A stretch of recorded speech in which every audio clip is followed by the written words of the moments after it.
തിരുവനന്തപുരത്ത് വീണ്ടും റോഡ് തടഞ്ഞ് CPO ഉദ്യോഗാർത്ഥികളുടെ സമരം. സെക്രട്ടേറിയറ്റിന് മുന്നിൽ റോഡ് ഉപരോധിക്കുന്നു. ഗതാഗതം തടസ്സപ്പെട്ടു. അഖിൽ ഷാ അൻസാർ തിരുവനന്തപുരത്ത് നിന്ന് കൂടുതൽ വിവരങ്ങളുമായി ചേരുന്നു.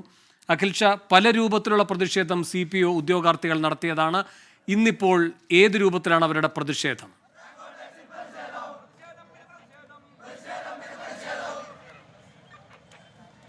വേണു, നമ്മൾ കഴിഞ്ഞ ദിവസമൊക്കെ കണ്ടതുപോലെ തന്നെ ഇപ്പോഴും അപ്രതീക്ഷിതമായി അവരുടെ സമരപ്പന്തലിൽ നിന്ന് CPO ഉദ്യോഗാർത്ഥികളാകെ റോഡിന് നടുവിലേക്ക് ഇറങ്ങിയ ഒരു കാഴ്ചയാണ് കാണുന്നത്.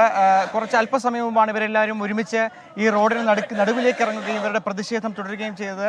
നമുക്കറിയുന്നത് പോലെ 2 ദിവസം മുൻപ് ഇത്തരത്തിലൊരു പ്രതിഷേധം തിരുവനന്തപുരം നഗരത്തിൽ നടന്നിരുന്നു. അതും സെക്രട്ടേറിയറ്റിന് മുന്നിലായിരുന്നു. ഇവരുടെ നിയമനം അതെന്തുകൊണ്ട് നടക്കുന്നില്ല എന്നുള്ളൊരു പ്രധാനപ്പെട്ട ചോദ്യം ഉന്നയിച്ചുകൊണ്ടായിരുന്നു ഇവരുടെ സമരം. അതിന് പിന്നാലെ DGP ഉൾപ്പെടെയുള്ളവർ ഇവരെ ഒരു ചർച്ചയ്ക്ക് വിളിക്കുകയും അതിനൊരു പരിഹാരം കാണാൻ അത് സർക്കാരിനോട് നിർദ്ദേശിക്കാമെന്നുള്ള കാര്യങ്ങളൊക്കെ വ്യക്തമാക്കിയിരുന്നു. അടുത്തൊരു മന്ത്രിസഭാ യോഗം വരെ ഇവർ കാത്തിരിക്കാമെന്നും പറഞ്ഞിരുന്നു. അതിന് പിന്നാലെയാണ് ഇപ്പോൾ കൂടുതൽ നടപടികളും ഒന്നും ഉണ്ടാകാത്തതിൻ്റെ സാഹചര്യത്തിൽ വീണ്ടും ഇത്തരത്തിലൊരു പ്രതിഷേധത്തിലേക്ക് ഇവർ നീങ്ങിയത്. കഴിഞ്ഞ തവണ നമുക്കറിയുന്നത് പോലെ ഇവരുടെ മാതാപിതാക്കൾ ഉൾപ്പെടെ ഈ പ്രതിഷേധത്തിൻ്റെ ഭാഗമായിരുന്നു. ആ സമയത്ത് പലരും ഈ വെയിലത്ത് കുഴഞ്ഞു വീഴുന്ന ഒരവസ്ഥയൊക്കെ ഉണ്ടായിരുന്നു. ഈ 4-5 മണിക്കൂർ ഈ പൊരി വെയിലത്ത് നിൽക്കുന്നൊരു സാഹചര്യമായിരുന്നു അന്ന് നമുക്ക് കാണാൻ സാധിച്ചിരുന്നത്. ഏതാണ്ട് വൈകിട്ടോട്, അതായത് രാത്രിയോട് കൂടിയാണ് അന്നൊരു പരിഹാരം കാണുകയും DGP ഉൾപ്പെടെയുള്ളവർ ചർച്ചയ്ക്ക് വിളിക്കുകയും ചെയ്തത്. പക്ഷേ ഇതുവരെ ഏതെങ്കിലും തരത്തിലുള്ളൊരു മറുപടിക്കോ അല്ലെങ്കിൽ ഏതെങ്കിലും തരത്തിലുള്ളൊരു പ്രതികരണത്തിനോ സർക്കാർ തയ്യാറായിട്ടില്ല എന്നുള്ളതാണ് ഏറ്റവും പ്രധാനപ്പെട്ട കാര്യം. അതിൽ കൂടി പ്രതിഷേധിച്ചാണ് ഇപ്പോൾ നിലവിൽ ഇവർ പ്രതിഷേധിക്കുന്നത്. അവരോട് തന്നെ ചോദിക്കാം, നിങ്ങൾ വീണ്ടും ഇത്തരത്തിലുള്ള പ്രതിഷേധത്തിന് ഇറങ്ങാൻ കാര്യം എന്ന് പറഞ്ഞാൽ സർക്കാരൊന്നും പ്രതികരിക്കുന്നില്ല, നമ്മളെ കണ്ടഭാവം നടിക്കുന്നില്ല. ഇന്നാണെങ്കിൽ ചർച്ച ചെയ്യുന്നൊക്കെ പറഞ്ഞായിരുന്നു, ഇന്ന് ആ ചർച്ചയുണ്ടായിരുന്നില്ല. അപ്പോൾ പിന്നെ നമുക്ക് വേറെ വഴിയില്ല. 5 വർഷം ഇതിനു വേണ്ടി കളഞ്ഞവരാണ്. ഞങ്ങൾക്ക് ഇതല്ലാതെ വേറെ വഴിയില്ല. എല്ലാവരും പ്രായവും കൂടി അതിക്രമിച്ച് കഴിഞ്ഞു. ഇതല്ലാതെ വേറെ വഴിയില്ല ഞങ്ങൾക്ക്. നിങ്ങൾ കഴിഞ്ഞ തവണ ഇതുപോലെ പൊരിവെയിലത്തായിരുന്നു സമരം. അപ്പോൾ അതിലും ഒരു പ്രതികരണം ഉണ്ടായില്ല. അവരുടെ കയ്യിൽ നിന്ന് പ്രോപ്പറായിട്ട് ഒരു റെസ്പോൺസ് നമുക്ക് വരുന്നില്ല. നമ്മൾ ഏകദേശം പേർക്ക് ഏജ് പറയാണ്. 5 കൊല്ലമാണ് ഇതിനു വേണ്ടി നമ്മൾ കളഞ്ഞിരിക്കുന്നത്. ഏകദേശം നല്ലൊരു ശതമാനം പോലും നിയമനം നടന്നിട്ടില്ല. ഞങ്ങൾക്ക് അർഹതപ്പെട്ടാണ് ഞങ്ങൾ ചോദിക്കുന്നത്. അതുപോലെ ഒരു റെസ്പോൺസ്, കൃത്യമായിട്ട് ഒരു മറുപടി പോലും ഇവർ തരുന്നില്ല. ഇത്തരത്തിലാണ് ഇവർക്കും പറയാനുള്ളത്. അതായത് കഴിഞ്ഞ തവണ ഇത്തരത്തിൽ പ്രതിഷേധിച്ചു. അത് വെയിലത്തിരുന്നു കൊണ്ടുള്ള പ്രതിഷേധമായിരുന്നു. അന്ന് സർക്കാർ അല്ലെങ്കിൽ DGP ഉൾപ്പെടെയുള്ളവർ ചില വാഗ്ദാനങ്ങൾ നൽകിയിരുന്നു. ആ വാഗ്ദാനങ്ങളൊന്നും പാലിക്കാതെയാണ്, അല്ലെങ്കിൽ ആ വാഗ്ദാനങ്ങളൊന്നും നിറവേറ്റാതെ ഇപ്പോഴും അവർ ഈ നിശ്ചലരായി തന്നെ തുടരുന്നു എന്നുള്ളത് ഏറ്റവും പ്രധാനപ്പെട്ട കാര്യം. ഇപ്പോൾ ഈ രാഹുൽ മാങ്കൂട്ടത്തിൽ ഉൾപ്പെടെയുള്ളവർ ഇവരുടെ സമരത്തിൽ പങ്കാളികളായിട്ടുണ്ട്. നമുക്ക് അവരോട് തന്നെ ചെയ്യാം. സർക്കാർ ചില ഉറപ്പുകൾ അല്ലെങ്കിൽ DGP ഉൾപ്പെടെ ചർച്ചയ്ക്ക് വിളിച്ചൊരു കാര്യമാണ്, പ്രതികരണം ഉണ്ടാകുമെന്ന് പറഞ്ഞു. പക്ഷേ ഇതുവരെ ഒരു പ്രതികരണം, വീണ്ടും തെരുവിലേക്ക് ഇറങ്ങേണ്ടി വരുന്നു. എന്താണ് പറയുന്നത്? ഇതിനകത്തൊരു കാര്യം മനസ്സിലാക്കേണ്ടത്, ലോക ചരിത്രത്തിൽ വേറെ ഏതെങ്കിലും യുവാക്കൾക്ക് എഴുത്ത് പരീക്ഷ കഴിയുന്നു, അതിൻ്റെ പ്രിലിമിനറി മെയിൻ ഫിസിക്കൽ പരീക്ഷ, ഇതെല്ലാം പാസ്സായതിനു ശേഷം ആ കുട്ടികൾ നമ്മുടെ മുന്നിൽ എത്ര സമരം നടത്തി. അവർ നമ്മുടെ മുന്നിൽ പച്ചപ്പുല്ല് തിന്ന് കാണിച്ചു. അവർ നമ്മുടെ മുന്നിൽ പൊതുനിരത്തിൽ നല്ല എരിപൊരിയാടി വെയിലത്ത് അവർ പുഷപ്പെടുത്ത് കാണിച്ചു. കാസർഗോഡ് മുതൽ തിരുവനന്തപുരം വരെ അവർ സൈക്കിളിൽ മാർച്ച് നടത്തി. അവരുടെ രക്ഷാതാക്കൾ ഇവരെ പഠിപ്പിച്ചു, ഈ നിലയിലെത്തിച്ചു. അത് പോരാഞ്ഞിട്ട് ഇപ്പോൾ അവർക്ക് അർഹമായ ജോലി കിട്ടാൻ വേണ്ടി രക്ഷിതാക്കൾ ഇവിടെ വന്ന് എരിപുരിയാണി വെയിലത്ത് സമരം ചെയ്യുന്ന കാഴ്ചയുണ്ടായി. അവർ നിരാഹാര സമരം അനുഷ്ഠിച്ചു, അവർ ഉണ്ണാവൃതം അനുഷ്ഠിച്ചു, അവർ മണ്ണ് വാരി തിന്നു.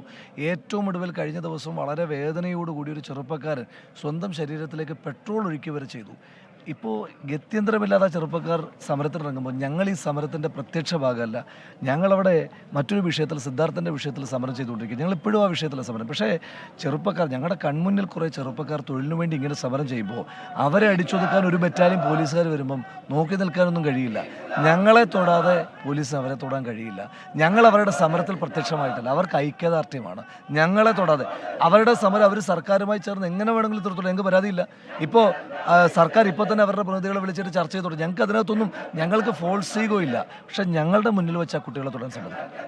ഇത്തരത്തിലാണ് ഇവിടെ വന്നിരിക്കുന്ന നേതാക്കളുടെയൊക്കെ പ്രതികരണം. എന്തായാലും കടുത്ത സമരത്തിലേക്ക് തന്നെ പോകാനുള്ള ഒരു തീരുമാനത്തിലാണ് ഈ CPO ഉദ്യോഗാർത്ഥികൾ. വേണു, അഖിൽ ഷാ അൻസാറാണ് തിരുവനന്തപുരത്ത് നിന്ന് വിവരങ്ങൾ നൽകിയത്. CPO ഉദ്യോഗാർത്ഥികൾ റോഡിൽ കുത്തിയിരുന്ന് പ്രതിഷേധിക്കുകയാണ്. സമരത്തിലും പ്രതിഷേധത്തിലും നേരിട്ട് പങ്കെടുക്കുന്നില്ല എങ്കിലും ഐക്യദാർഢ്യം പ്രഖ്യാപിച്ചിരിക്കുകയാണ് യൂത്ത് കോൺഗ്രസ് സംസ്ഥാന അധ്യക്ഷൻ രാഹുൽ മാങ്കൂട്ടത്തിൽ. വന്യജീവി സംഘർഷം സംസ്ഥാനം നേരിടുന്ന പ്രത്യേക ദുരന്തമായി പ്രഖ്യാപിക്കാൻ മന്ത്രിസഭ തീരുമാനിച്ചു. പ്രതിരോധ നടപടികളിൽ വനം വകുപ്പിനൊപ്പം സംസ്ഥാന ദുരന്ത നിവാരണ അതോറിറ്റിയും ഭാഗമാകും. വിവിധ തലങ്ങളിലായി 4 സമിതികൾ രൂപീകരിക്കും. മുഖ്യമന്ത്രി അധ്യക്ഷനായാണ് സംസ്ഥാനതല സമിതി. നഷ്ടപരിഹാര തുക വേഗത്തിൽ നൽകാൻ വനം മേധാവിക്ക് ചുമതല നൽകും. ഇതിനുള്ള ചെലവിനെ ട്രഷറി നിയന്ത്രണത്തിൽ നിന്ന് ഒഴിവാക്കാനും തീരുമാനമായി. വന്യജീവി സംഘർഷം നേരിടാൻ കിഫ്ബിയിൽ നിന്നും 110 കോടി രൂപ കൂടി അനുവദിച്ചു. ഷഫീദ് റാവുത്തർ തിരുവനന്തപുരത്ത് നിന്ന് കൂടുതൽ വിവരങ്ങളുമായി ചേരുന്നു. ഷഫീദ്, ഇപ്പോൾ വലിയ ജനരോഷമുണ്ടായിരിക്കുന്ന ഒരു വിഷയമാണ്. ഇതിൽ കാര്യക്ഷമമായി പരിഹരിക്കാൻ കഴിയുന്ന നടപടികൾ സർക്കാർ കൈക്കൊണ്ടു എന്ന് കരുതാൻ കഴിയുമോ?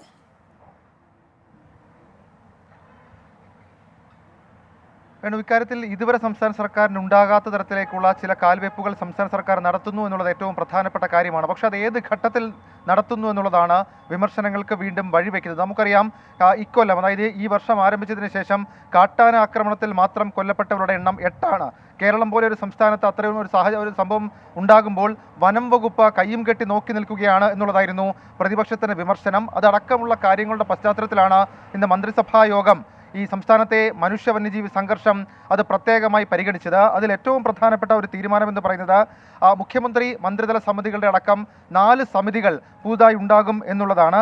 മറ്റൊരു പ്രധാനപ്പെട്ട കാര്യം നമുക്കറിയാം, അതായത് സംസ്ഥാനത്തെ മനുഷ്യ വന്യജീവി സംഘർഷം സംസ്ഥാന പ്രത്യേക ദുരന്തമായി പ്രഖ്യാപിച്ചിട്ടുണ്ട്. ദുരന്ത നിവാരണ അതോറിറ്റിയുടെ പ്രവർത്തനം കൂടി ഇതിൽ ഉൾപ്പെടുത്തി ഏകോപിപ്പിക്കും. ഒരു വിധത്തിൽ വനം വകുപ്പിനെ മറികടന്ന മുഖ്യമന്ത്രിയുടെ വകുപ്പായിട്ടുള്ള ദുരന്ത നിവാരണ അതോറിറ്റി വകുപ്പായിരിക്കും ഇനി ഇതുമായി ബന്ധപ്പെട്ട പ്രവർത്തനങ്ങൾ. സംസ്ഥാനത്ത് ഇപ്പോൾ ഏതെങ്കിലും ഒരു സ്ഥലത്ത് ഒരു വന്യജീവി ഇറങ്ങുകയാണ്, വന്യജീവി ആക്രമണം ഉണ്ടാവുകയാണ്, അങ്ങനെയാണെങ്കിൽ ദുരന്ത നിവാരണ അതോറിറ്റി കൂടി തുടർ പ്രവർത്തനങ്ങളിൽ പങ്കാളികളാകും എന്നുള്ളതാണ് ഏറ്റവും പ്രധാനപ്പെട്ട കാര്യം. മുഖ്യമന്ത്രി മന്ത്രിതലത്തിലും ഉദ്യോഗസ്ഥ തലത്തിലുമുള്ള 4 സമിതികൾ ജില്ലാ പ്രാദേശിക തലത്തിൽ ഉൾപ്പെടെ രൂപീകരിക്കും. മാത്രമല്ല, സംസ്ഥാന തലത്തിൽ മുഖ്യമന്ത്രി അധ്യക്ഷനായ സമിതി രൂപീകരിക്കും. വനം വകുപ്പ് മന്ത്രി, റവന്യൂ മന്ത്രി, തദ്ദേശ സ്വയംഭരണ വകുപ്പ് മന്ത്രി, പട്ടികജാതി പട്ടികവർഗ വകുപ്പ് മന്ത്രി, ചീഫ് സെക്രട്ടറി, കൺവീനറുമായിരിക്കുന്ന ഒരു സമിതിയായിരിക്കും ഉണ്ടാവുക. ഉദ്യോഗസ്ഥ സമിതി ഇങ്ങനെയാണ്: ചീഫ് സെക്രട്ടറി, ആഭ്യന്തര സെക്രട്ടറി, റവന്യൂ വകുപ്പ് സെക്രട്ടറി, വനം സെക്രട്ടറി, അതേപോലെ തന്നെ തദ്ദേശ സ്വയംഭരണ വകുപ്പ് സെക്രട്ടറി അടക്കമുള്ള ഉദ്യോഗസ്ഥർ. അവർ ഇക്കാര്യം എക്സിക്യൂട്ട് ചെയ്യാൻ, സംസ്ഥാന സർക്കാർ എടുക്കുന്ന തീരുമാനം എക്സിക്യൂട്ട് ചെയ്യുകയായിരിക്കും അവരുടെ ഉത്തരവാദിത്തം.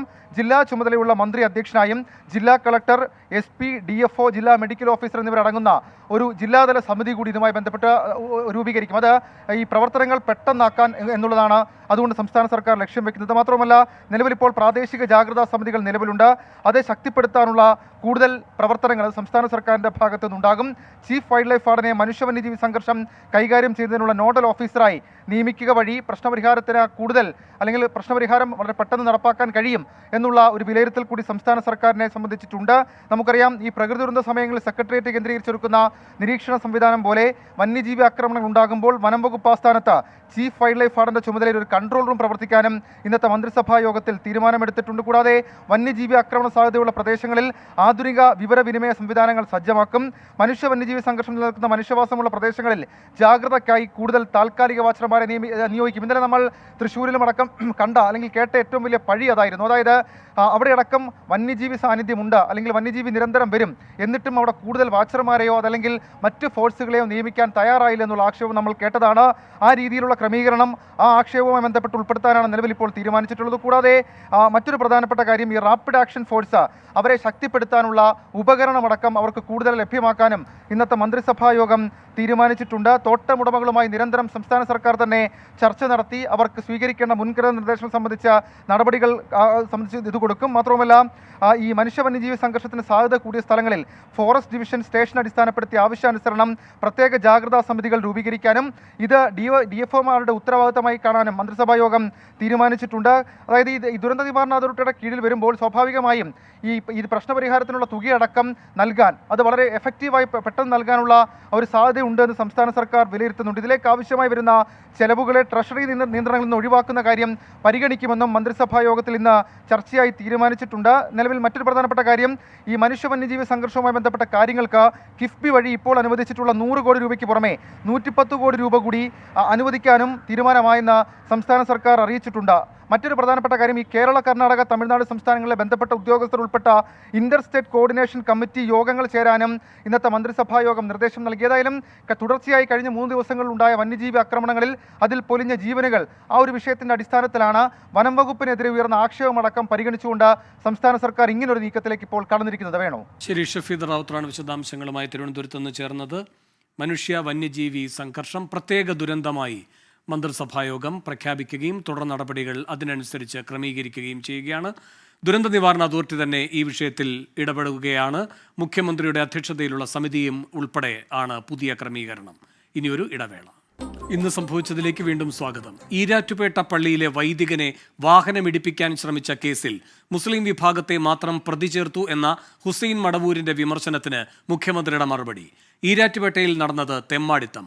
ഒരു വിഭാഗത്തെ മാത്രം തെരഞ്ഞുപിടിച്ചതല്ല. പോലീസിന്റെ ഭാഗത്ത് തെറ്റുണ്ട് എന്ന് ചൂണ്ടിക്കാണിച്ചാൽ തിരുത്തുമെന്നും മുഖ്യമന്ത്രി പിണറായി വിജയൻ പറഞ്ഞു. ഇവിടെ ഈരാറ്റുപേട്ടയിലെ കാര്യം പറഞ്ഞില്ലേ, എന്ത് തെമ്മാടിത്താണ് കാണിച്ചത്? യഥാർത്ഥത്തിൽ ആ പാത നേരെ വണ്ടി കയറ്റിയില്ലേ, ഏതാണ്ട് രക്ഷപ്പെട്ടില്ല. ആ പോയ കൂട്ടത്തിൽ സ്വാഭാവികം നമ്മളെല്ലാവരും ആലോചിക്കും, ചെറുപ്പക്കാരുടെ സെറ്റ് എന്ന് പറയുമ്പോൾ ആ സെറ്റില് എല്ലാവരും ഉണ്ടാവുന്നില്ലേ നമ്മൾ കണക്കാക്കിയത്. പക്ഷെ അതില് എല്ലാവരും മുസ്ലിം വിഭാഗത്തിൽപ്പെട്ടവരെ, ചെറുപ്പക്കാരുടെ കൂട്ടത്തിലുള്ള മുസ്ലിം വിഭാഗത്തിൽപ്പെട്ടവരെ മാത്രം തെരഞ്ഞു പിടിച്ചതല്ല. ഞാൻ ഇത്ര വ്യക്തതയോടെ ചോദിക്കുന്നത് ഈ ചോദ്യം ഞാൻ ചോദിച്ചതാണ്, മറ്റാരും ഇല്ല എന്നുള്ളതാണ്. അപ്പോ ഹുസൈൻ മടവൂരിനെ പോലുള്ളവര് നിങ്ങളൊക്കെ ഒരു പ്രത്യേക സ്ഥാനത്ത് ഇരിക്കുന്നവരാണ്. തെറ്റായ ധാരണ വെച്ച് നടത്തിയത്. ശരിയായ ധാരണയോടുകൂടി മാത്രമേ കാര്യങ്ങൾ അവതരിപ്പിക്കാൻ തയ്യാറാകാവുന്നതാണ് എനിക്ക് അതുമായി ബന്ധപ്പെട്ട് പറയുന്നത്. തെറ്റൊക്കെ ചിലപ്പോൾ പോലീസിന്റെ ഭാഗത്ത് സംഭവിച്ചെന്നുണ്ട്. അതെന്തെങ്കിലും അത് നിങ്ങൾ ശ്രദ്ധയപ്പെടുത്തിയാൽ അത് നമുക്ക് പരിഹരിക്കുന്നതിന് പ്രയാസം ഉണ്ടാകുകയില്ല. പക്ഷെ ഇക്കാര്യത്തിൽ അവർക്ക് സംഭവിച്ചെന്ന് പറയാനില്ല. അതാണ് ഞാൻ പറയുന്നത്. ന്യൂനപക്ഷ പ്രതിനിധികളുമായുള്ള മുഖാമുഖത്തിലാണ് മുഖ്യമന്ത്രിയുടെ പ്രതികരണം. ഷഫീദ് റാവുത്തർ തിരുവനന്തപുരത്ത് നിന്ന് കൂടുതൽ വിവരങ്ങളുമായി ചേരുന്നു. ഷഫീദ്, ഈ വിഷയം മുഖ്യമന്ത്രിയുടെ ശ്രദ്ധയിൽ ആരെങ്കിലും പെടുത്തുകയായിരുന്നോ? അതിനോടുള്ള പ്രതികരണമായാണോ ഈ വിശദീകരണം വന്നത്? ഹുസൈൻ മടവൂരിനുള്ള മറുപടിയായിട്ടാണ് മുഖാമുഖം പരിപാടിയിൽ മുഖ്യമന്ത്രി ഈ പ്രതികരണം നടത്തിയത്. പൂഞ്ഞാർ സെന്റ് ഫെറോന പള്ളിയിലുള്ള അനിഷ്ട സംഭവങ്ങളിൽ പോലീസിനെ ന്യായീകരിക്കുകയായിരുന്നു മുഖ്യമന്ത്രി പറഞ്ഞ എക്സാക്ട് കാര്യങ്ങൾ ഇവയാണ്. എന്ത് തെമ്മാടിത്തമാണ് അവിടെ കാട്ടിയത്? ഫാദറിന് നേരെ വണ്ടി കയറ്റുകയായിരുന്നു. ഭാഗ്യം കൊണ്ട് അദ്ദേഹം രക്ഷപ്പെടുകയായിരുന്നുവെന്നും മുഖ്യമന്ത്രി പറഞ്ഞു. ചെറുപ്പക്കാരുടെ സെറ്റ് എന്ന് പറയുമ്പോൾ എല്ലാവരും ഉണ്ടാവുമെന്നാണ് നമ്മൾ കരുതുക. എന്നാൽ അതിൽ മുസ്ലിം വിഭാഗക്കാർ മാത്രമാണ് ഉണ്ടായിരുന്നത്. ഒരു വിഭാഗത്തെ മാത്രം തിരഞ്ഞു പിടിച്ചതല്ലെന്നും മുഖ്യമന്ത്രി പറഞ്ഞു. മാത്രമല്ല, ഹുസൈൻ മടവൂരിനുള്ള മറുപടിയായി മുഖ്യമന്ത്രി പറഞ്ഞത് ഇങ്ങനെയാണ്: ഹുസൈൻ മടവൂരിനെ പോലെ വലിയ സ്ഥാനങ്ങളിൽ ഇരിക്കുന്നവർ തെറ്റായ ധാരണ വെച്ച് പുലർത്തരുതെന്ന് മുഖ്യമന്ത്രി പറഞ്ഞു. പോലീസിന്റെ ഭാഗത്ത് തെറ്റുണ്ടാകാം, അത് ശ്രദ്ധയിൽപ്പെടുത്തിയാൽ നടപടിയെടുക്കാമെന്നും മുഖാമുഖം പരിപാടിയിൽ മുഖ്യമന്ത്രി പറഞ്ഞു. ഈ പൂഞ്ഞാർ സെന്റ് മേരീസ് ഫെറോന ചർച്ചിലെ വൈദികനെ വാഹനമിടിപ്പിച്ചെന്ന കേസിൽ 27 വിദ്യാർത്ഥികളെയാണ് വധശ്രമക്കുറ്റം ഉൾപ്പെടെ ചുമത്തി പ്രതി ഉയർത്തിയത്. ഇതിൽ 10 പേർ പ്രായപൂർത്തിയാകാത്തവരായിരുന്നു. കേസിൽ മുഴുവൻ പ്രതികൾക്കും നേരത്തെ ജാമ്യം ലഭിക്കുകയും ചെയ്തിരുന്നു. വേണു. ശരി, ഷഫീദ് റാവുത്തറാണ് തിരുവനന്തപുരത്ത് നിന്ന് വിവരങ്ങൾ നൽകിയത്. കോഴിക്കോട് കക്കയത്ത് കാട്ടുപോത്ത് ആക്രമണത്തിൽ കർഷകൻ കൊല്ലപ്പെട്ടതിൽ പ്രതിഷേധം ശക്തം. ആവശ്യങ്ങൾ അംഗീകരിക്കാതെ പോസ്റ്റ്മോർട്ടം നടപടികൾക്ക് അനുമതി നൽകില്ല എന്നാണ് കുടുംബത്തിന്റെ നിലപാട്. കോഴിക്കോട് നിന്ന് സമീർ സി മുഹമ്മദും കക്കയത്ത് നിന്ന് രാഹുൽ സുരേഷും ചേരുകയാണ്. ആദ്യം സമീർ സി മുഹമ്മദിലേക്ക്. സമീർ, എന്താണ് ഇതുമായി ബന്ധപ്പെട്ട് ഏറ്റവും ഒടുവിൽ നൽകാൻ കഴിയുന്ന വിവരങ്ങൾ? ഈ ചർച്ചകൾ പലവട്ടം നടത്തിയിട്ടും ഇതിൽ തീരുമാനമാകാതെ നീളുന്നത് എന്തുകൊണ്ടാണ്?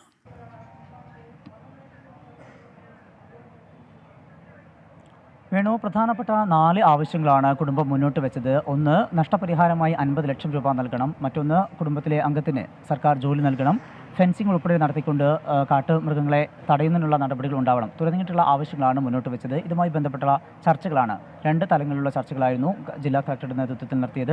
എന്നാൽ അത്തരമൊരു തീരുമാനങ്ങൾക്ക് പൂർണ്ണമായ തീരുമാനങ്ങളിലേക്ക് എത്താൻ കഴിഞ്ഞില്ല. അതുകൊണ്ട് തന്നെ തങ്ങൾ മുന്നോട്ട് വെച്ച ആവശ്യങ്ങൾ അംഗീകരിക്കാത്ത സാഹചര്യത്തിൽ ഇൻക്വസ്റ്റ് നടപടികളും പോസ്റ്റ്മോർട്ടം നടപടികളുമായിട്ട് മുന്നോട്ട് പോകാൻ തങ്ങൾ അനുവദിക്കില്ല, അതിന് അനുമതി നൽകില്ല എന്ന ഒരു നിലപാടുമായി ബന്ധുക്കളും ഒപ്പം തന്നെ അവരുടെ മക്കൾ ഉൾപ്പെടെവർ മുന്നോട്ട് വന്നു. അതിൻ്റെ പശ്ചാത്തലത്തിലാണ് ഇതുവരെയും അവർ ഒപ്പിട്ട് നൽകിയിട്ടില്ല. അതുകൊണ്ട് തന്നെ ഇൻക്വസ്റ്റ് നടപടികളും ഒന്നും തന്നെ നടത്തിയിട്ടില്ല. അതുകൊണ്ട് തന്നെ പോസ്റ്റ്മോർട്ടം ഇതുവരെയും നടത്തിയിട്ടില്ല. നേരത്തെ നിശ്ചയിച്ച പ്രകാരം ഇന്ന് രാവിലെ 7 മണിക്ക് 7:30 ഇൻക്വസ്റ്റ് നടപടികളും തുടർന്ന് പോസ്റ്റ്മോർട്ടമായിരുന്നു. പക്ഷേ അത്തരത്തിലുള്ള ഒരു നടപടിയിലേക്ക് ബന്ധുക്കളുടെ ഭാഗത്തുനിന്ന് അനുകൂലമായ ഒരു ഇടപെടൽ ഉണ്ടാവാത്ത സാഹചര്യത്തിലാണ് ഇത്തരം ഈ നടപടികൾ വൈകുന്നത്. ഇപ്പോഴും കോഴിക്കോട് മെഡിക്കൽ കോളേജിൽ മോർച്ചറിയിലാണ് മൃതദേഹം സൂക്ഷിച്ചിരിക്കുന്നത്.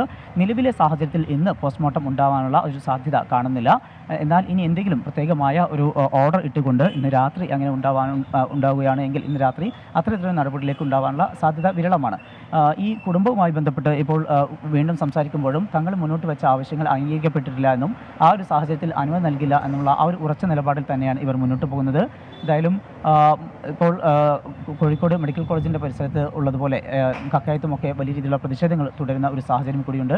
എന്തായാലും ഈ കുടുംബത്തിൻ്റെ നിലപാട് എന്ത് എന്നുള്ളതാണ് ഏവരും കാത്തിരിക്കുന്നത്. നിലവിൽ അവർ ഇത്തരം ഒരു നടപടിയിലേക്ക് അനുകൂലമായ ഒരു നിലപാടെടുത്ത് അവർ വന്നിട്ടില്ല. അതുകൊണ്ട് തന്നെ കോഴിക്കോട് മെഡിക്കൽ കോളേജിലെ മോർച്ചറിൽ തന്നെയാണ് ഈ മൃതദേഹം സൂക്ഷിച്ചുകൊണ്ടിരിക്കുന്നത്.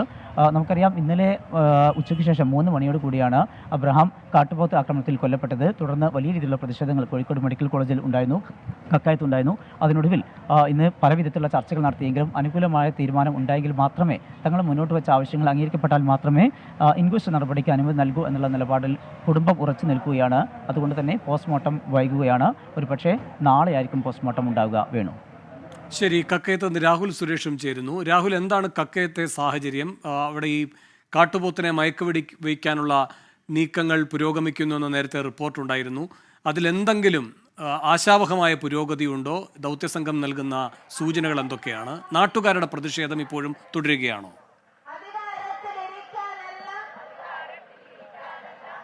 തീർച്ചയായിട്ടും വേണു, എബ്രഹാമിന്റെ കുടുംബം മുന്നോട്ട് വെച്ച ആവശ്യങ്ങൾ ഇതുവരെയും അംഗീകരിക്കാത്ത സാഹചര്യത്തിലാണ് സമരം കൂടുതൽ ശക്തമാക്കാൻ തീരുമാനിച്ചിട്ടുള്ളത്. അദ്ദേഹത്തിന്റെ കുടുംബം മുന്നോട്ട് വയ്ക്കുന്ന ആവശ്യങ്ങൾ 50 ലക്ഷം രൂപ നഷ്ടപരിഹാരം നൽകുക, കുടുംബത്തിലെ ഒരാൾക്ക് ജോലി നൽകുക തുടങ്ങിയ ആവശ്യങ്ങളായിരുന്നു. ഇതുമായി ബന്ധപ്പെട്ട് നിലവിൽ 3 ചർച്ചകൾ നടന്നിട്ടുണ്ട്. ആ 3 ചർച്ചകളും തുടർച്ചയായി പരാജയപ്പെടുന്ന സാഹചര്യത്തിലാണ് കക്കയം ഫോറസ്റ്റ് ഓഫീസിന് മുന്നിലെ സമരം കൂടുതൽ ശക്തമാകുന്നത്. രാവിലെ ഏതാണ്ട് ഈ സമരത്തിൽ 10-ൽ താഴെ മാത്രം ആളുകളായിരുന്നു ഉണ്ടായിരുന്നത്. പക്ഷേ ഇപ്പോൾ നമ്മൾ ദൃശ്യങ്ങളിൽ കാണുന്ന പോലെ തന്നെ കൂടുതൽ ആളുകൾ ഇവിടേക്ക് എത്തിയിരിക്കുന്നു. സ്ത്രീകൾ, കുട്ടികൾ, അതോടൊപ്പം ഇവിടെയുള്ള നാട്ടുകാർ ഉൾപ്പെടെയുള്ള ആളുകൾ, കൂടുതൽ ആളുകൾ ഇവിടേക്ക് എത്തുന്ന ഒരു സാഹചര്യമാണ് നിലവിൽ ഇവിടെയുള്ളത്. ഇക്കാര്യങ്ങളിൽ കൃത്യമായ ഒരു തീരുമാനമുണ്ടാകാതെ ഈ സമരത്തിൽ നിന്ന് പിന്നോട്ടില്ല എന്നാണ് അറിയിച്ചിട്ടുള്ളത്. അതോടൊപ്പം തന്നെ അല്പസമയത്തിനുള്ളിൽ 5 മണിയോടുകൂടി താമരശ്ശേരി ബിഷപ്പും അതോടൊപ്പം എബ്രഹാമിന്റെ കുടുംബാംഗങ്ങളും ഈ ഫോറസ്റ്റ് ഓഫീസിന് മുന്നിലേക്ക് എത്തും. അങ്ങനെ വരികയാണെങ്കിൽ പ്രതിഷേധം കൂടുതൽ കനക്കാൻ തന്നെയാണ് നിലവിലെ ഒരു സാഹചര്യങ്ങളിൽ നിന്നും സാധ്യതയുള്ളത്. ഇനി മയക്കുവെടി വെക്കുന്നതുമായി ബന്ധപ്പെട്ട കാര്യങ്ങളിലേക്ക് പോകുകയാണെങ്കിൽ ഉച്ചയോടുകൂടി നമ്മൾ DFOയുമായി ബന്ധപ്പെട്ടിരുന്നു. പക്ഷേ RRT സംഘം ഉച്ചയ്ക്ക് ശേഷം ഈ കക്കയത്തേക്ക് എത്തുമെന്നാണ് അറിയിച്ചിട്ടുള്ളത്. പക്ഷെ അങ്ങനെ ഒരു സംഘം ഇവിടെ എത്തിയതായി നമുക്ക് നിലവിൽ യാതൊരു വിവരങ്ങളും ലഭിക്കുന്നില്ല എന്നതാണ് ഏറ്റവും പ്രധാനപ്പെട്ട കാര്യം. നിലവിൽ കക്കയത്തെ ഫോറസ്റ്റ് വാച്ചർമാർ ഈ കാട്ടുപോത്തിനെ ലൊക്കേറ്റ് ചെയ്യാനുള്ള ഒരു നടപടികൾ മാത്രമാണ് നടത്തിക്കൊണ്ടിരിക്കുന്നത്. അതും രാവിലെ മുതൽ ആരംഭിച്ച നടപടിക്രമങ്ങളാണ്. ഇതുവരെയും അക്രമകാരിയായ കാട്ടുപോത്തിനെ കണ്ടെത്താൻ സാധിച്ചിട്ടില്ല. അതിൽ വെല്ലുവിളിയായി ഉള്ളത് 1-ലധികം കാട്ടുപോത്തുകൾ ഈ പ്രദേശത്ത് ഇറങ്ങിയിട്ടുണ്ട് എന്നതാണ്. അതിൽ അക്രമകാരിയായ കാട്ടുപോത്തിനെ കണ്ടെത്തുക എന്നത് വളരെ വലിയ വെല്ലുവിളി കൂടിയാണ്. അതുകൊണ്ട് ആ ഒരു കാര്യത്തിലും വലിയ മാറ്റങ്ങൾ ഉണ്ടാകുന്നില്ല. നിലവിലെ സാഹചര്യം അങ്ങനെ തന്നെയാണ്. ഇന്നലെ വൈകിട്ട് 3 മണിയോടുകൂടിയാണ് ഈ അക്രമം നടക്കുന്നതും എബ്രഹാം മരിക്കുകയും ചെയ്തത്. ഇപ്പോൾ സമയം 24 മണിക്കൂർ പിന്നിടുകയാണ്. മൃതദേഹം പോസ്റ്റ്മോർട്ടം ചെയ്യാനോ ഇൻക്വസ്റ്റ് നടപടികളിലേക്ക് കടക്കാൻ പോലും ഇതുവരെ സാധിച്ചിട്ടില്ല. അതുകൊണ്ട് സർക്കാരിന്റെ ഭാഗത്തു നിന്നും അടിയന്തര ഇടപെടൽ ഉണ്ടാകണമെന്നാണ് നിലവിൽ നാട്ടുകാരുടെ ആവശ്യം. അതുകൊണ്ട് തന്നെ വലിയ പ്രതിഷേധവുമായി മുന്നോട്ട് പോവുകയാണ്. 800-ലധികം പോലീസ് സേനകളെ ഈ കൂരാച്ചുണ്ട് പഞ്ചായത്തിൽ വിവിധയിടങ്ങളിലായി ഇപ്പോൾ വിന്യസിച്ചിട്ടുണ്ട്. വേണു. രാഹുൽ, ഈ 50 ലക്ഷം അതുപോലെ തന്നെ കുടുംബത്തിന് ജോലി, ഈ ഉപാധികളാണ് ശക്തമായി കുടുംബം പറയുന്നത്. അതല്ലാതെ പോസ്റ്റ്മോർട്ടം അനുവദിക്കുകയില്ല എന്നുമാണ്. ഈ കാര്യത്തിൽ എന്തെങ്കിലും പുരോഗതി ഉണ്ടായിട്ടുണ്ടോ? അധികൃതരുടെ ഭാഗത്ത് നിന്ന് ഈ 2 വട്ട ചർച്ച പരാജയപ്പെട്ടു. അതിനുശേഷം ചർച്ചകളൊന്നുമില്ലാത്ത സാഹചര്യമാണോ ഇപ്പോൾ? തീർച്ചയായിട്ടും ഇതിൽ 50 ലക്ഷം രൂപയാണ് നഷ്ടപരിഹാരമായി നാട്ടുകാരും അതോടൊപ്പം തന്നെ എബ്രഹാമിന്റെ കുടുംബം മുന്നോട്ട് വയ്ക്കുന്നത്. അതിൽ 10 ലക്ഷം രൂപ നൽകാമെന്ന് സർക്കാർ ഇന്നലെ തന്നെ ഉറപ്പ് നൽകിയിരുന്നു. അതിൽ 5 ലക്ഷം രൂപ ഇന്ന് അടിയന്തരമായി നൽകാമെന്നും ബാക്കിയുള്ള 5 ലക്ഷം രൂപ ഈ സർട്ടിഫിക്കറ്റുകൾ കൈമാറുന്ന സാഹചര്യത്തിൽ നൽകാമെന്നുമായിരുന്നു വാഗ്ദാനം. പക്ഷെ അതിന് നാട്ടുകാരും കുടുംബാംഗങ്ങളും ഇതുവരെ തയ്യാറായിട്ടില്ല. അതിലവർ പറയുന്നത് മുമ്പും ഇത്തരത്തിലുള്ള അക്രമ സംഭവങ്ങൾ നടന്നപ്പോൾ നൽകിയ ഉറപ്പുകളായി മാത്രം നിലനിൽക്കുകയാണ്. കുടുംബത്തിൽ ഇതുമായി ബന്ധപ്പെട്ട യാതൊരു സഹായവും മറ്റ് കുടുംബങ്ങൾക്കും ലഭിച്ചിട്ടില്ല. അതുകൊണ്ട് വ്യക്തമായ ഉറപ്പുകൾ രേഖാമൂലം നൽകാതെ ഈ സമരത്തിൽ നിന്നും പിന്നോട്ടില്ല എന്നാണ് പറയുന്നത്. രാവിലെ ജനപ്രതിനിധികളും ഈ ആളുകളും കുടുംബാംഗങ്ങളും തമ്മിലായിരുന്നു ആദ്യ ചർച്ച. അത് പരാജയപ്പെട്ടു. പിന്നീട് ഫോറസ്റ്റ് ഉദ്യോഗസ്ഥരും ജില്ലാ ഭരണകൂടവും അതോടൊപ്പം ജനപ്രതിനിധികളും തമ്മിൽ ചർച്ച നടത്തി. അതും പരാജയപ്പെട്ടു. ഏറ്റവും ഒടുവിൽ അല്പസമയത്തിന് മുമ്പ് വനം മന്ത്രി മാധ്യമങ്ങളെ കണ്ടിരുന്നു. വനം മന്ത്രിയുടെ ഭാഗത്തു നിന്നും ഏതെങ്കിലും തരത്തിൽ തരത്തിലുള്ള ഉറപ്പ് ലഭിക്കുമെന്നായിരുന്നു ഇവരുടെ പ്രതീക്ഷ. അതും വിഫലമായതോടുകൂടിയാണ് ഇപ്പോൾ താമരശ്ശേരി ബിഷപ്പ് തന്നെ ഈ സംഭവ സ്ഥലത്തേക്ക് എത്താൻ പോകുന്നത്. താമരശ്ശേരി ബിഷപ്പായിരിക്കും തുടർ സമരവുമായി ബന്ധപ്പെട്ട കൂടുതൽ കാര്യങ്ങൾ പ്രഖ്യാപിക്കുക. അതിനുവേണ്ടി എല്ലാവരും കാത്തിരിക്കുകയാണ്. വേണു, ശരി. കക്കയത്ത് നിന്ന് രാഹുൽ സുരേഷും കോഴിക്കോട് നിന്ന് സമീർ സി മുഹമ്മദുമാണ് വാർത്തയുടെ വിശദാംശങ്ങളുമായി ചേർന്നത്. ഒരു ഇടവേള കൂടി. ഇന്ന് സംഭവിച്ചതിലേക്ക് വീണ്ടും സ്വാഗതം. കോതമംഗലം പ്രതിഷേധത്തിൽ എറണാകുളം DCC പ്രസിഡന്റ് മുഹമ്മദ് ഷിയാസിന് ആശ്വാസം. മുഹമ്മദ് ഷിയാസിനെ അറസ്റ്റ് ചെയ്യരുതെന്ന് ഹൈക്കോടതിയുടെ നിർദ്ദേശം. മുൻകൂർ ജാമ്യാപേക്ഷയിൽ ഹൈക്കോടതി പോലീസിന്റെ വിശദീകരണം തേടി. അതേസമയം മുഹമ്മദ് ഷിയാസിനെതിരെ വീണ്ടും പോലീസ് കേസെടുത്തു. മൂവാറ്റുപുഴ DYSP AJ തോമസിനെ ആക്രമിച്ചെന്നാണ് കേസ്. വിവരങ്ങളുമായി S ശ്രീകാന്ത് ചേരുന്നു കൊച്ചിയിൽ നിന്ന്. ശ്രീകാന്ത്, കോടതിയിൽ എത്തി ഷിയാസിന് അനുകൂലമായ ഇടപെടൽ കോടതിയുടെ ഭാഗത്തു നിന്നും ഉണ്ടായിരിക്കുന്നു. എന്തൊക്കെയായിരുന്നു കോടതിയിൽ നടന്നത്? അത് ഒരു കേസിലാണ് ഇന്ന് ഹൈക്കോടതിയിലേക്ക് മുഹമ്മദ് ഷിയാസ് ഒരു ഹർജിയുമായി പോയത്. അതിൽ മുൻകൂർ ജാമ്യം ആവശ്യപ്പെട്ടാണ് പോയത്. ഷിയാസിന് അനുകൂലമായി കോടതിയിൽ നിന്നും വിധി വന്നു. ഷിയാസിന്റെ അറസ്റ്റ് കോടതി തടഞ്ഞിട്ടുണ്ട്. പോലീസിൽ നിന്നും റിപ്പോർട്ടും തേടി. ആ കേസ് ഇങ്ങനെയാണ്: പോലീസിന്റെ വാഹനം തകർത്തു, പോലീസ് വാഹനത്തിന്റെ താക്കോൽ മോഷ്ടിച്ചു. ഇതാണ് കേസ്. ഇതിനാണ് DCC പ്രസിഡന്റ് ഒന്നാം പ്രതിയായി കേസ് ചുമത്തിയിട്ടുള്ളത്. പക്ഷേ ഷിയാസിന്റെ അഭിഭാഷകൻ പറഞ്ഞത് ഈ വാഹനം തകർക്കുന്നത് ഈ മുഹമ്മദ് ഷിയാസിനെ കസ്റ്റഡിയിൽ എടുത്തതിനെ തുടർന്ന് ആ ഘട്ടത്തിൽ കസ്റ്റഡിയിൽ ഇരിക്കുന്നയാൾ എങ്ങനെയാണ് വാഹനം തകർക്കുകയും ഈ താക്കോൽ മോഷ്ടിക്കുകയും ചെയ്യുക എന്നൊരു ചോദ്യം മുഹമ്മദ് ഷിയാസിന്റെ അഭിഭാഷകൻ ഹൈക്കോടതി മുൻപാകെ ഉയർത്തി. തുടർന്നാണ് കോടതി പ്രഥമ ദൃഷ്ട്യാ ഇതിൽ കഴമ്പുള്ളതായി കാണുന്നില്ല എന്നൊരു നിരീക്ഷണത്തോടു കൂടി ഇപ്പോൾ ഷിയാസിന് മുൻകൂർ ജാമ്യം അനുവദിച്ചത്. ഷിയാസിനെ അറസ്റ്റ് ജസ്റ്റിസ് CS ഡയസ് തടഞ്ഞത്. പക്ഷെ അതേസമയം മറ്റൊരു കാര്യം, അത് കുറച്ച് രസകരമാണ്. ഇന്ന് ഇപ്പോൾ അടുത്ത കേസ് മുഹമ്മദ് ഷിയാസിന്റെ മുകളിൽ വന്നിരിക്കുന്നു. അതായത് മൂവാറ്റുപുഴ DYSP AJ തോമസിനെ ആക്രമിച്ചു എന്നുള്ളതാണ് കേസ്. അതിൽ ഇപ്പോൾ ജാമ്യാപേക്ഷ സമർപ്പിച്ചിരിക്കുകയാണ്. ആ കേസിൽ കോതമംഗലം കോടതിയിൽ ഷിയാസ് ഇപ്പോൾ സറണ്ടർ ചെയ്തിരിക്കുന്നു. ആ കേസിൽ ജാമ്യാപേക്ഷയും വെച്ചിട്ടുണ്ട്. അതിപ്പോൾ കോടതി അല്പസമയത്തിനകം പരിഗണിക്കും. പോലീസ് അവരുടെ ബെയിൽ ഒബ്ജക്ഷൻ റിപ്പോർട്ട് ഫയൽ ചെയ്തിട്ടുണ്ട്. ഏത് വിധേനയും മുഹമ്മദ് ഷിയാസിനെ ഒരു ദിവസമെങ്കിലും കസ്റ്റഡിയിലെടുക്കുക അല്ലെങ്കിൽ ജയിലിൽ അടയ്ക്കുക എന്നൊരു ഉദ്ദേശം പോലീസിനുണ്ടോ എന്ന് സംശയിക്കേണ്ടിയിരിക്കുന്നു. കാരണം ഇതിപ്പോൾ തന്നെ ഇന്നത്തെ ദിവസം തന്നെ മൂന്നാമത്തെ കേസാണ് കീഴ്ക്കോടതിയിൽ വരുന്നത്. ഒരു കേസ് ഹൈക്കോടതിയിലും എത്തുകയും ചെയ്തു. കേസ് അല്പസമയത്തിനകം കോടതി പരിഗണിക്കും. S ശ്രീകാന്താണ് കൊച്ചിയിൽ നിന്ന് വിശദാംശങ്ങൾ നൽകിയത്.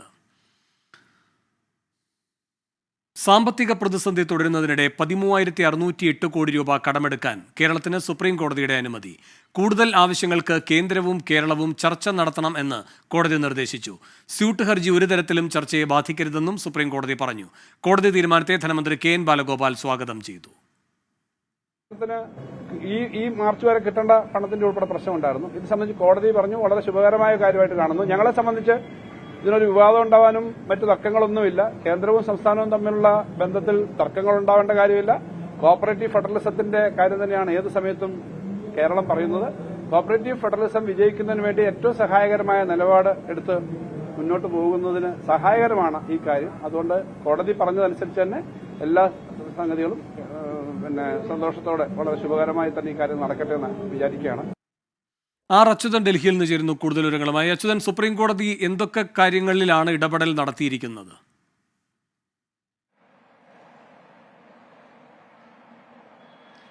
വേണു, ഈ സാമ്പത്തിക പ്രതിസന്ധിയുമായി ബന്ധപ്പെട്ട കേരളത്തിന്റെ സ്യൂട്ട് ഹർജിയിൽ ഒരു ശക്തമായ വാദമാണ് കേരളത്തിന്റെ ഭാഗത്തുനിന്ന് ഇന്ന് സുപ്രീം കോടതിയിൽ ഉണ്ടായത്. കാരണം കേരളം തുടക്കം മുതൽ തന്നെ പറഞ്ഞൊരു കാര്യം, ഇത് കേന്ദ്രത്തിൽ നിന്ന് പണമല്ല ആവശ്യപ്പെടുന്നത്, പകരം സംസ്ഥാനത്തിന് അർഹതപ്പെട്ട അവകാശങ്ങളാണ് ചോദിക്കുന്നത്. കൂടാതെ തന്നെ ഈ ഒരു അടിയന്തര അവസ്ഥ സംസ്ഥാനം നേരിടുന്നുണ്ട്.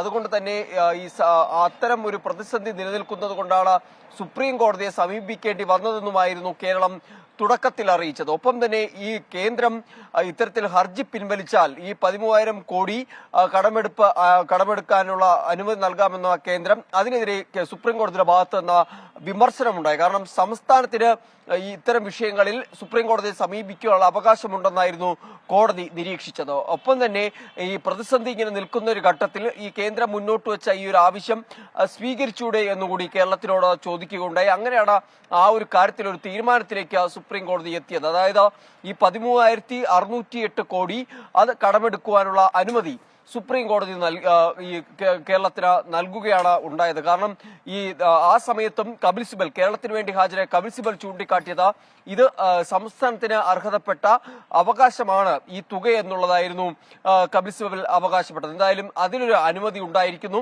ഒപ്പം തന്നെ കൂടുതൽ ആവശ്യങ്ങളിൽ അത് ചർച്ചയിലൂടെ മാത്രം ചർച്ച നടത്തി ഒരു തീരുമാനത്തിലെത്താൻ കൂടിയാണ് സുപ്രീം കോടതി നിർദ്ദേശിച്ചിരിക്കുന്നത്. ഒരു തരത്തിലും സ്യൂട്ട് ഹർജി ആ ചർച്ചയെ ബാധിക്കരുത്. കാരണം നേരത്തെ ഈ ഹർജിയിലെ അതൃപ്തി കേന്ദ്രം അറിയിച്ചിരുന്നു. അങ്ങനെയാണ് ഈ ആദ്യഘട്ട ചർച്ച, സുപ്രീം കോടതിയുടെ നിർദ്ദേശത്തെ തുടർന്ന് നടന്ന ചർച്ച പരാജയപ്പെടുന്നു. എന്തായാലും അതുകൊണ്ട് തന്നെ ഈ സ്യൂട്ട് ഹർജി പിൻവലിക്കേണ്ടതില്ലെന്നും ആ ഹർജി ഒരു തരത്തിലും ചർച്ചയെ ബാധിക്കരുതെന്നുമാണ് സുപ്രീം കോടതി നിർദ്ദേശിച്ചിരിക്കുന്നത്. വേണു അച്യുതനാണ് ഡൽഹിയിൽ നിന്ന് വിവരങ്ങൾ നൽകിയത്. ഇടവേള. ഇന്ന് സംഭവിച്ചതിൽ ഇനി മാർക്കറ്റ് വ്യൂ ക്രിസ്റ്റീന ചെറിയാൻ ചേരും.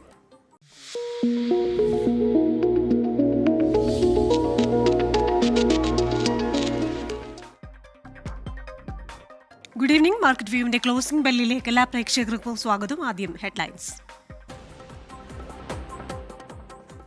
വീണ്ടെടുപ്പ് പാതയിൽ വിപണി. സെൻസെക്സ് 74,000 മുകളിലും നിഫ്റ്റി 22,450 മുകളിലും ക്ലോസ് ചെയ്തു.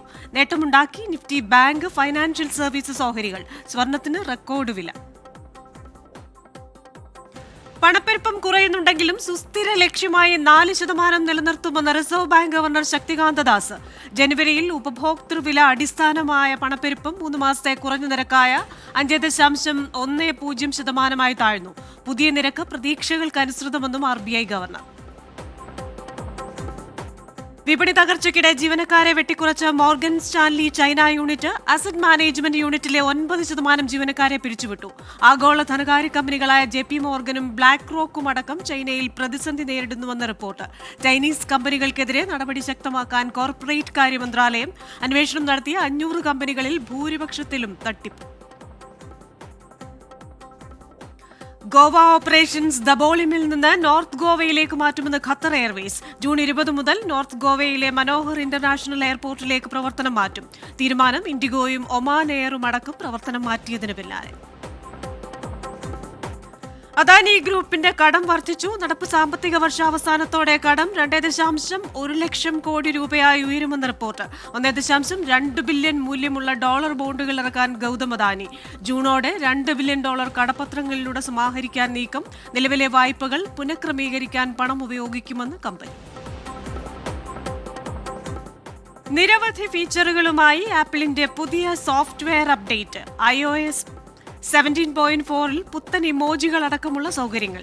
ബാറ്ററി ഹെൽത്തുമായി ബന്ധപ്പെട്ട വിശദ വിവരങ്ങളും സോഫ്റ്റ്വെയർ അപ്ഡേറ്റിൽ ലഭ്യം. ഐഫോൺ സുരക്ഷാ സൗകര്യങ്ങളിലും മെച്ചപ്പെട്ട പ്രവർത്തനം കാഴ്ചവെക്കുന്നതാണ് അപ്ഡേറ്റ് എന്ന് കമ്പനി. പ്രേക്ഷകർക്കായ ഒരു അറിയിപ്പാണ്. വിപണിയുടെ ചലനങ്ങൾ അറിയുന്നതോടൊപ്പം ചോദ്യം ചോദിച്ച് പണം നേടാൻ അവസരം. നാളെ 24-ന്റെ ഫേസ്ബുക്ക്, ഇൻസ്റ്റഗ്രാം പേജുകളിൽ നൽകുന്ന കാർഡിന് താഴെ നിങ്ങളുടെ ചോദ്യങ്ങൾ കമന്റായി നൽകാം. തെരഞ്ഞെടുക്കപ്പെട്ട ഏറ്റവും മികച്ച ചോദ്യത്തിന് ക്യാഷ് പ്രൈസ്. വിജയി ആരെന്ന് വെള്ളിയാഴ്ചയിലെ മാർക്കറ്റ് വ്യൂവിൽ അറിയാം. ഇനി ഇന്നത്തെ മാർക്കറ്റ് നിലവാരം നോക്കിയാൽ ഇന്ന് വിപണി ഒരു ചാഞ്ചാട്ടത്തിലായിരുന്നു. രാവിലെ താഴ്ന്നു തുടക്കം, അതിനുശേഷം തിരിച്ചു കയറുന്നു. ഉച്ചയ്ക്ക് വീണ്ടും ഒരു ഇടിവ്, അതിനുശേഷം മികച്ച നേട്ടത്തിലാണ് ഇന്ന് വിപണികൾ ക്ലോസ് ചെയ്തത്. നമ്മൾ ക്ലോസിംഗ് ഡേറ്റയിലേക്ക് നോക്കിക്കഴിഞ്ഞാൽ ദേശീയ ഓഹരി വിപണി നിഫ്റ്റി 117 പോയിന്റ് ഉയർന്ന് 22,474-ലായിരുന്നു closing. Nifty bank, financial services ഓഹരികൾ ഇരുവിഭാഗവും നേട്ടത്തിൽ തന്നെയാണ് ഇന്ന് വ്യാപാരം അവസാനിപ്പിച്ചത്.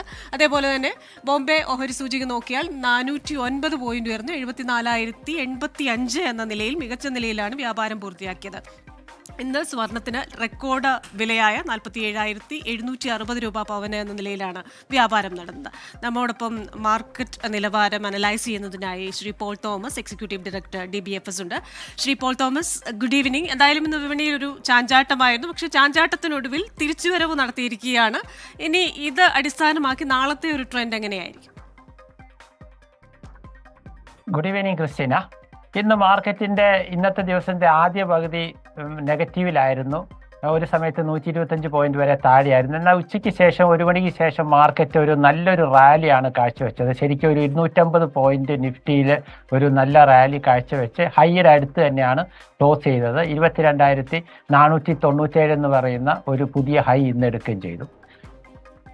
ഈ ട്രെൻഡ് നാളെയോ അല്ലെങ്കിൽ വരുന്ന ദിവസങ്ങളെയോ കണ്ടിന്യൂ ചെയ്യുമോ എന്ന് ചോദിച്ചു കഴിഞ്ഞാൽ ഇത് മാർച്ച് മാസമാണ്, അതായത് ഇയർ എൻഡിങ് മന്താണ്. അതുകൊണ്ട് തന്നെ പൊതുവെ ഇൻസ്റ്റിറ്റ്യൂഷൻസും അതുപോലെ ഹൈ നെറ്റ്വർത്ത് ഇൻഡിവിജ്വൽസും ഒക്കെ അവരുടെ ഈ വർഷത്തെ പ്രോഫിറ്റ് ബുക്ക് ചെയ്യാനുള്ള ഒരു സാധ്യത ഈ മാസത്തെ കാണും.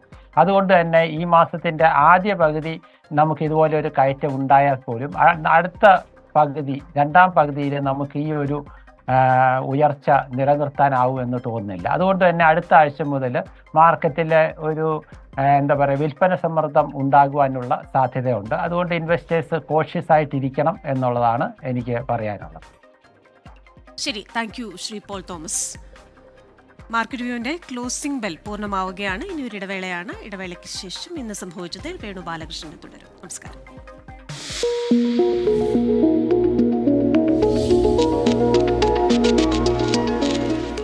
ഇന്ന് സംഭവിച്ചതിലേക്ക് വീണ്ടും സ്വാഗതം. BJP-യിലേക്ക് പോകുന്നുവെന്ന വാർത്തകൾ നിഷേധിച്ച് കോൺഗ്രസ് നേതാവ് പത്മജ വേണുഗോപാൽ ഒരു ചാനലിന് നൽകിയ അഭിമുഖത്തിലെ തന്റെ വാക്കുകൾ തെറ്റായി വ്യാഖ്യാനിച്ചുവെന്ന് പത്മജ വേണുഗോപാൽ ഫേസ്ബുക്കിൽ കുറിച്ചു.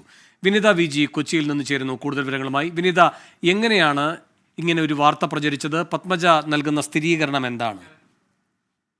വേണു, ഇതിൽ വളരെ കൃത്യമായി തന്നെ പത്മജ വേണുഗോപാൽ അവരുടെ നിലപാട് വ്യക്തമാക്കിയിരിക്കുകയാണ്. BJP-യിലേക്ക് അവർ പോകുന്നില്ല എന്നുള്ളത് തന്നെയാണ് വളരെ വ്യക്തമായി അവർ പറയുന്നുണ്ട്.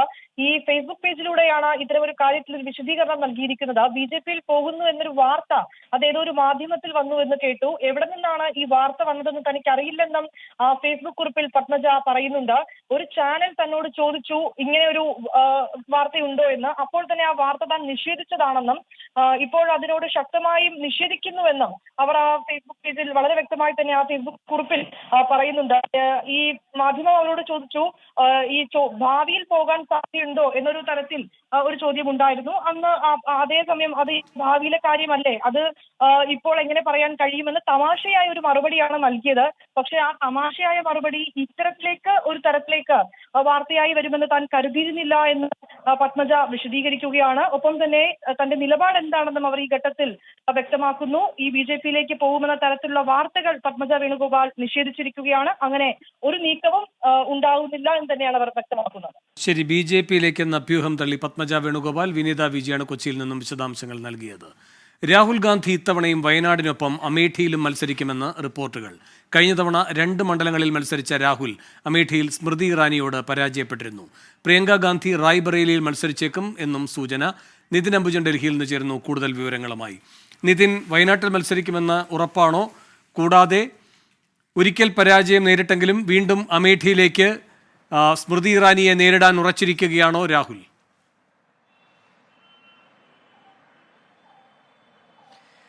വേണു, അങ്ങനെ തന്നെയാണ് ഇപ്പോൾ. നിതിനിലേക്ക് വരാം. ഇപ്പോൾ സെക്രട്ടേറിയറ്റിന് മുന്നിൽ നിന്നുള്ള ദൃശ്യങ്ങളാണ് കാണുന്നത്, തത്സമയ ദൃശ്യങ്ങളാണ് കാണുന്നത്. CPO ഉദ്യോഗാർത്ഥികൾ അവിടെ നേരത്തെ റോഡിന് നടുക്ക് കുത്തിയിരുന്ന് പ്രതിഷേധിച്ചിരുന്നു. ദിവസങ്ങളായി നീളുന്ന പ്രതിഷേധമാണ്. എന്നാൽ ഇതുവരെയും അധികൃതർ ആ ഭാഗത്തേക്ക് നോക്കിയില്ല. കഴിഞ്ഞ ദിവസം DGP ഈ വിഷയത്തിൽ ഇടപെട്ടുവെങ്കിലും പിന്നീട് തുടർ നടപടികൾ ഉണ്ടായില്ല. ഇന്ന് മന്ത്രിസഭാ യോഗം ഉണ്ടായിരുന്നു. അപ്പോഴും ഈ വിഷയത്തിൽ സർക്കാരിൻ്റെ ഭാഗത്തു നിന്നും ഒരു തരത്തിലുള്ള ഇടപെടലും ഉണ്ടായില്ല. അതാകാം CPO ഉദ്യോഗാർത്ഥികളെ ഇന്ന് വീണ്ടും പ്രകോപിപ്പിച്ചത്. അഖിൽ ഷാ അൻസാർ ചേരുന്നു സെക്രട്ടേറിയറ്റിന് മുന്നിൽ നിന്ന്. അഖിൽ ഷാ, എന്താണ് ഇപ്പോഴത്തെ സാഹചര്യം?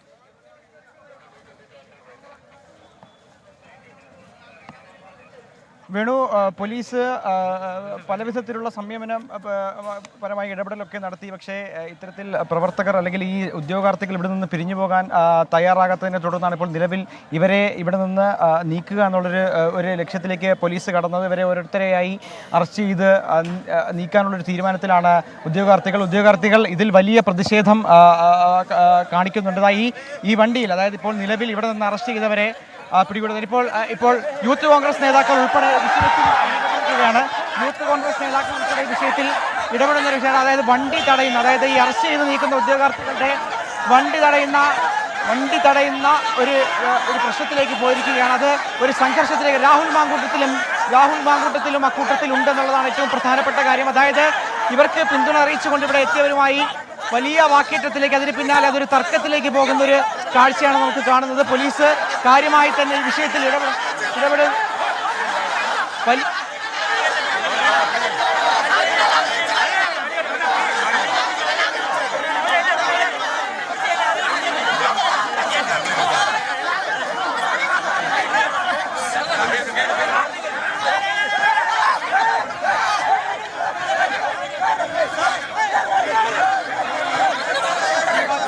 നൽകാത്തതിൽ പ്രതിഷേധിച്ച് വലിയ പ്രതിഷേധ പരിപാടികളിലേക്ക് ഈ CPO ഉദ്യോഗാർത്ഥികൾ കടന്നത്. കഴിഞ്ഞ 2 ദിവസം മുമ്പ് ഇതുമായി ബന്ധപ്പെട്ട് വലിയ പ്രതിഷേധം തലസ്ഥാന നഗരിയിൽ നടന്നിരുന്നു. അതായത് MG റോഡ് ഉപരോധിക്കുന്നൊരവസ്ഥ, സെക്രട്ടേറിയറ്റ് മുന്നിലെ റോഡ് മുഴുവൻ ഉപരോധിക്കുന്ന ഒരു സ്ഥലത്ത് KSU നേതാക്കൾ ഉൾപ്പെടെ, നിലവിൽ KSU നേതാക്കൾ ഉൾപ്പെടെ, യൂത്ത് കോൺഗ്രസ് നേതാക്കൾ ഉൾപ്പെടെ ഈ സമരത്തിന്റെ ഭാഗമായുണ്ട്. ഇത്തരത്തിൽ അവരുടെ അറസ്റ്റിൽ, അതായത് ഉദ്യോഗാർത്ഥികളെ അവരെ അറസ്റ്റ് ചെയ്ത് നീക്കിയതിൽ പ്രതിഷേധിച്ച് വലിയ രീതിയിലുള്ളൊരു പ്രതിഷേധം തന്നെ ഇത്തരത്തിലുള്ള നേതാക്കളും പ്രകടിപ്പിക്കുന്നത്. നമ്മൾ നേരത്തെ പറഞ്ഞതുപോലെ വലിയ പ്രതിഷേധമായിരുന്നു ഈ കഴിഞ്ഞ ദിവസങ്ങളിലൊക്കെ നമ്മൾ കണ്ടത്. അതായത് ഉച്ചയ്ക്ക് കഴിഞ്ഞ 2 ദിവസം മുമ്പ് ഉച്ചയ്ക്ക് 12 മണി. എന്താണ് എന്താണ് എന്താണ് ആ മേത്ത് താങ്കൾ